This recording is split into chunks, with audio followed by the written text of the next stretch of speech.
सर्वांना माझा नमस्कार. माझं नाव पंकज मुळे. आजच्या व्हिडिओमध्ये आपण पाहणार आहेत की परत एकदा गोल्डमध्ये रॅली स्टार्ट होणार आहे का? गोल्डची किंमत 2 लाख रुपये क्रॉस करू शकते का? ग्लोबल मार्केटमधनं अशा काही न्यूज येत आहेत की याच्यामुळे स्पष्ट संकेत दिसत आहेत की गोल्डमध्ये काहीतरी मोठं होणार आहे. तर व्हिडिओची सुरुवात करूया. सगळ्यात पहिल्यांदा बघा, ग्लोबल मार्केटमधनं चायनामधनं न्यूज येते की चायनाच्या इक्विटी फंडला गोल्ड ईटीएफनी बीट केलेलं आहे. सिंपल भाषेत सांगायचं झालं की चायनामधले जे लोक आहेत ते इक्विटी मार्केटपेक्षा, शेअर मार्केटपेक्षा गोल्डमध्ये जास्त इन्व्हेस्टमेंट करतायत. चायनाचा एक फंड आहे Huaan ETF gold, equity ETF फंडला त्यांनी बीट केलेलं आहे. ही सगळ्यात पहिली खबर आहे बघा. दुसरी महत्वाची खबर की ग्लोबल बँकामध्ये चायनाच्या ज्या प्रमुख 4 बँका आहेत त्यांनी मागच्या महिन्यामध्येच गोल्डमध्ये मोठ्या प्रमाणामध्ये इन्व्हेस्टमेंट केलेली आहे. आता सध्या जर गोल्डची किंमत बघितली ग्लोबल मार्केटच्या प्राइसला 30% क्रॅश झालेली आहे. 1,84,000 88,000पासून गोल्ड खाली खाली येत आता सध्या जर बघितलं तर 1,40,000 1,44,000च्या मध्ये आहे. आणि या टाइम मध्ये सुद्धा ज्यावेळेस गोल्ड क्रॅश झालेलं आहे अशा वेळेस ही चायना कंटिन्युअसली गोल्डमध्ये इन्व्हेस्टमेंट करतोय. तिथले रिटेल म्हणजे तिथले लोक सुद्धा आता गोल्डमध्ये इन्व्हेस्टमेंट करायला चालू केले. आता बघा, चायनामध्ये सरकारने ईटीएफ मध्ये पेपर गोल्ड बाईंगवर आता सध्या तरी बॅन आणलाय आणि त्यांनी फिजिकल गोल्डला मोठ्या प्रमाणात परमिशन दिलेली आहे. इंडियामध्ये वेगळे बघा. इंडियामध्ये आपण काय केलंय की फिजिकल गोल्ड बाईंगवर बंदी आणली आहे, म्हणजे इम्पोर्टवर, आणि जे डिजिटली ईटीएफ माध्यमातून गोल्ड बाईंगला आत्ताही सरकार सपोर्ट करतंय बघा. अजून एक महत्वाची गोष्ट आहे बघा की भारतामध्ये म्हणजे जगातली जेफ्रीज म्हणून खूप नावाजलेली संस्था आहे, यांनी एक भविष्यवाणी केली आहे की येणाऱ्या काळामध्ये गोल्डच्या किमती परत एकदा 3 लाख रुपयापर्यंत जाऊ शकतात येणाऱ्या काळामध्ये. ह्यांनी भविष्यवाणी केलेली आहे. कशामुळे केलेली आहे? कारण की त्यांना आता सध्या ग्लोबल मार्केटमधलं जे वातावरण आहे किंवा आंतरराष्ट्रीय बाजारपेठेमधलं जे इकॉनॉमीमध्ये जे काही क्रायसिस आहेत म्हणा किंवा युद्ध आहे म्हणा, हे यांना येणाऱ्या काळामध्ये वाढताना दिसतंय. इन्फ्लेशन वाढताना दिसतंय. डॉलर जे आहे ही डॉलरवरची डिपेंडन्सी कमी होताना दिसते. असे खूप सारे कारण आहेत. त्यामुळे जेफ्रीजचा सीईओ जो आहे याने ही भविष्यवाणी केली आहे.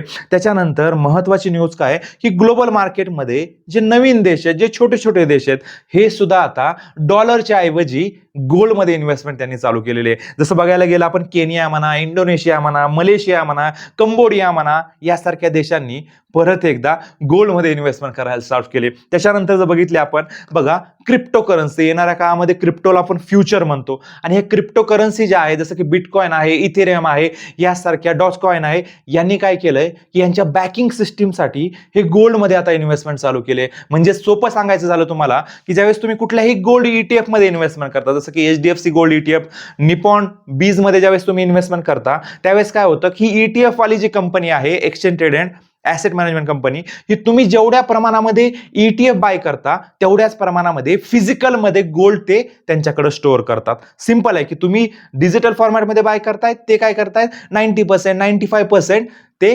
फिजिकल गोल्डमध्ये त्यांच्याकडे बॅकिंगला ठेवतात. त्याच पद्धत बिटकॉइन मध्ये म्हणा किंवा इथेरियम मध्ये म्हणा किंवा हे जे क्रिप्टो करन्सी आहेत या पण आता गोल्डला बॅकमध्ये ठेवतात.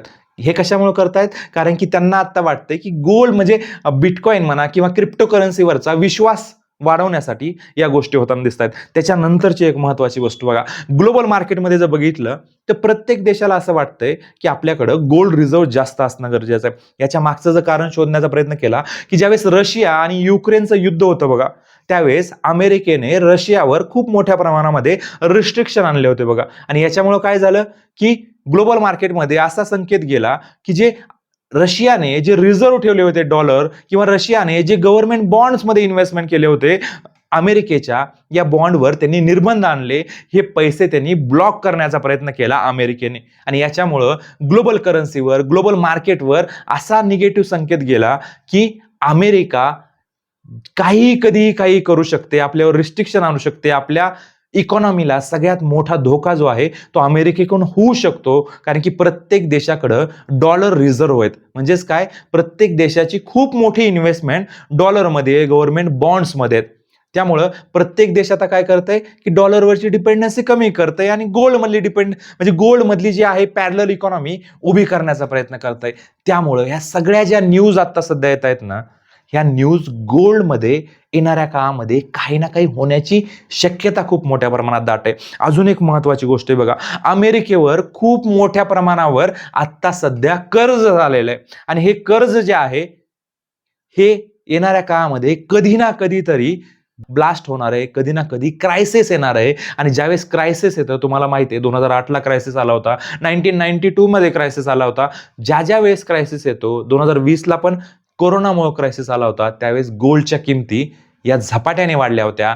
कधीही ग्लोबल मार्केटमध्ये, आंतरराष्ट्रीय बाजारामध्ये काही भयानक गोष्ट होते किंवा काही भीतीदायक गोष्ट होते किंवा क्रायसिस होतो कुठल्या इकॉनॉमीचा, त्यावेळेस गोल्डमध्ये लोक इन्व्हेस्टमेंट आपली वाढवतात.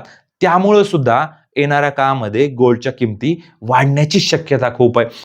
त्याच्यानंतर जर बघितलं आपण तर इंडियामध्ये सुद्धा ETF मध्ये इन्व्हेस्टमेंट करणाऱ्या लोकांची संख्या दिवसेंदिवस वाढते बघा. आता सध्या जर बघितलं आपण, मागच्या 1-2 महिन्यामध्ये गोल्ड ETF मध्ये इन्व्हेस्टमेंट कमी झालेली आहे, पण ही संख्या जी आहे ते येणाऱ्या काळामध्ये अजून झपाट्याने वाढणार आहे.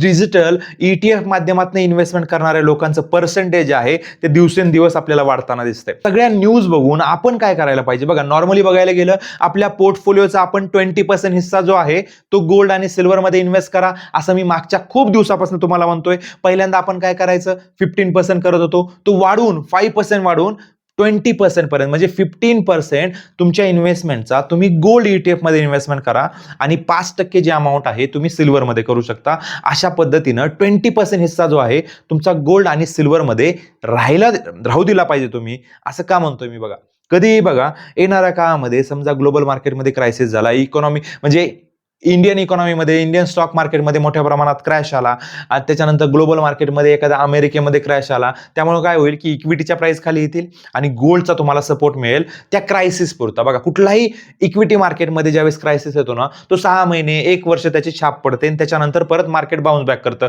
2020ला कोरोना आला होता, त्यावेळेस ही मार्केट जवळपास 40-50% डाऊन झालं होतं, पण 7-8 महिन्यामध्ये ते परत एकदा बाउन्स बॅक झालं. त्याच पद्धतीनं जर येणाऱ्या काळामध्ये जर असं काही गोष्ट झाली तर आपल्याकडे गोल्ड रिझर्व्ह पाहिजे, सिल्वर रिझर्व्ह पाहिजे. त्या काळामध्ये आपल्याला सर्व्हाइव्ह करण्यासाठी हे पैसे कामाला येतात. त्यामुळे मी तुम्हाला म्हणतोय की गोल्ड आणि सिल्वर तुमच्याकडे असणं गरजेचं आहे. त्यामुळेच अशाच नॉलेजेबल कॉन्टेंटसाठी चॅनलला सबस्क्राईब करा, तुमच्या मित्रपरिवाराला हा व्हिडिओ नक्की शेअर करा. बघा, अजूनही ज्या लोकांनी म्युच्युअल फंड मध्ये इन्व्हेस्टमेंट केलेली आहे, असंख्य व्हिडिओ आहेत आपल्या चॅनलवर कशा पद्धतीने करायचे. अशा लोकांना काही डाऊट जर असेल किंवा कुठल्या फंडमध्ये इन्व्हेस्टमेंट करायचे, कशा पद्धतीने करायचे, त्याने दिलेल्या नंबरवर व्हॉट्सअप करायचं आहे. ज्या लोकांना इक्विटी मार्केटचा पोर्टफोलिओ अनालिसिस करून घ्यायचा आहे, कुठल्याही प्रकारचे रिकमेंडेशन मी देत नाहीये, फक्त अनालिसिस करून जर तुम्हाला पाहिजे असेल, त्याही लोकांनी दिलेल्या नंबरवर कनेक्ट करू शकता. सगळ्या लोकांना फ्रीमध्ये आपण नॉलेज देण्याचा प्रयत्न करूया. धन्यवाद.